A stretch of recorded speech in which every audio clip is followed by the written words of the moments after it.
cette personne-là, sa vie est prise en sacrifice, il ne meurt pas, mais il est vivant, mais il ne connaîtra pas la croissance physique. Il ne va pas connaître le plaisir de ce monde-là, parce que sa vie est prise en étau. C'est lui qu'on a sacrifié.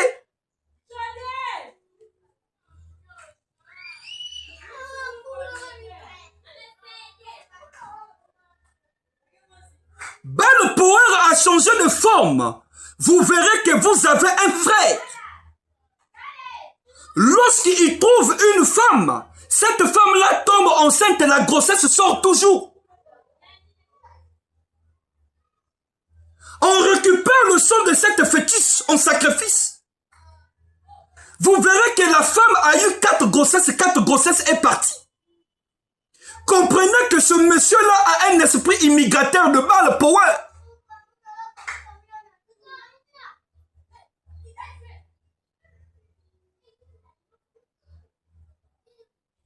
Comme si son pénis c'est la clé.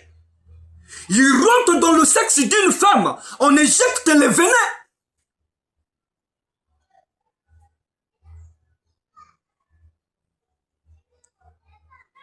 L'enfant là viendra mort-né.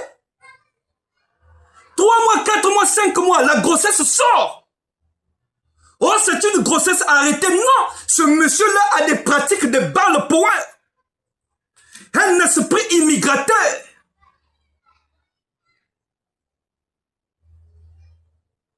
Les femmes aussi pareilles.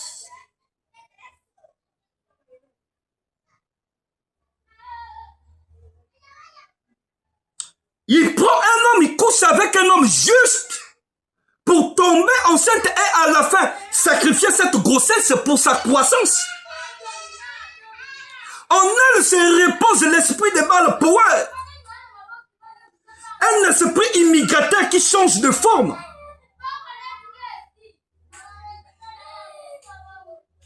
Peuple de Elohim, faites extrêmement très attention. Vous avez l'habitude de critiquer les pasteurs, mais il y a des Éphésiens 4 qui sont des gens carrés, qui donnent les orientations de l'évangile au peuple de l'Elohim. J'avais tout puissant pour tout l'endo, la puissance.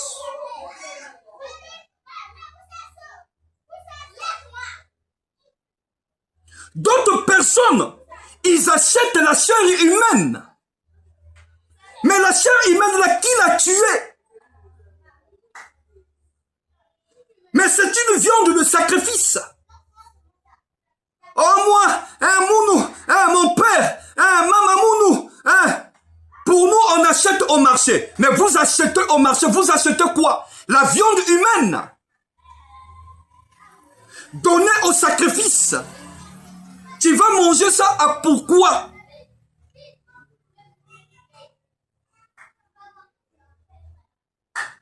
Ça veut dire que cette famille a des alliances avec l'esprit de Baal Power immigrateur.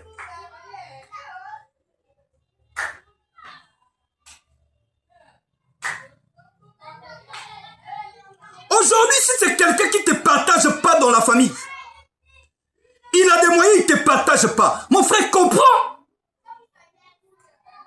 Comprenez sa source. Parce que la charité bien ordonnée commence par soi-même. Il a eu cet bonheur-là en sacrifiant soit ses enfants, soit un membre de sa famille. Donc, il y a un prix à payer. Donc, si on regarde les familles du monde entier, tout le monde est sale. Parce que dans nos familles, il y a eu quelqu'un qui a sacrifié la lignée. Et qui a sali la lignée.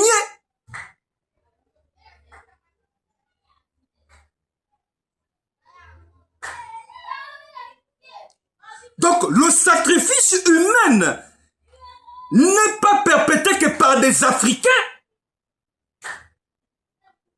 Même si ça a commencé chez nous en Égypte antique. Les Hébreux ont connu cela. Le peuple israélite est allé plus en sacrifiant même les enfants à l'autel du Seigneur. Pourquoi le Seigneur a banni Salomon? Lorsque Salomon est allé envers Kémosh et envers Astaraté, maîtriser la Bible, maîtriser les orientations de la Bible, parce que la Torah a des secrets. La Torah a des secrets que les magiciens pratiquent. La Torah a des secrets que des sorciers pratiquent. C'est là où on dit que la Bible, il est sorcellérique. Parce que la Bible en elle-même te montre comment faut-il sacrifier quelqu'un. La Bible en elle-même t'interdit, il ne faut pas sacrifier. Il te montre le danger du sacrifice.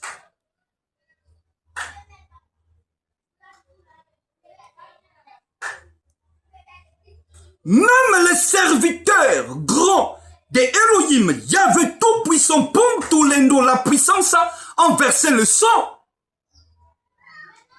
Le prophète Samuel a tué par l'ordre de qui? Par l'ordre des Elohim, Yahvé tout-puissant, Pontulendo, la puissance. David a tué par l'ordre de qui? Par l'ordre des Elohim, Yahvé tout-puissant. Mais lorsque David décida de construire le temple, qu'est-ce que Elohim lui a dit? Il a dit à David, pas toi. Tu ne peux pas me construire une maison là où je dois me résider, car toi tu as versé le sang.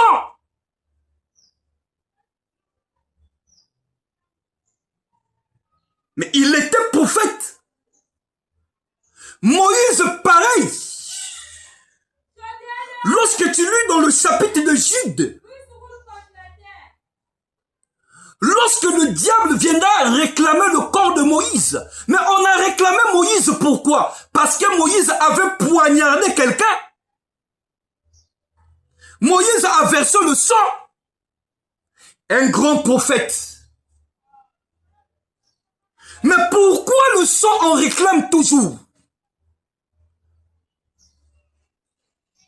Le sacrifice humain, la Bible, il est sorcellérique. Les chrétiens, c'est des maïsas. Excusez-moi de l'expression. Vous ne connaissez absolument rien. Vous ne posez pas la question pourquoi la Bible se retrouve dans l'autel maçonnique, dans l'autel rosécritienne, dans l'autel d'Amorque.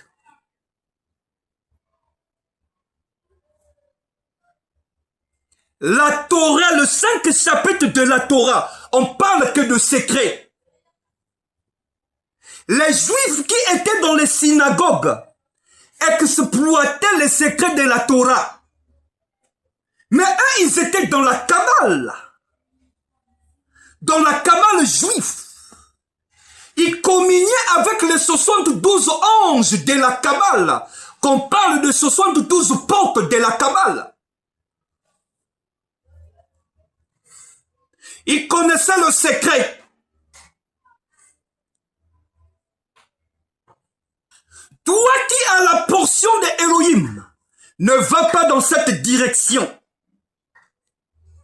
Parce que si tu empruntes cette direction, c'est un chemin de non-retour.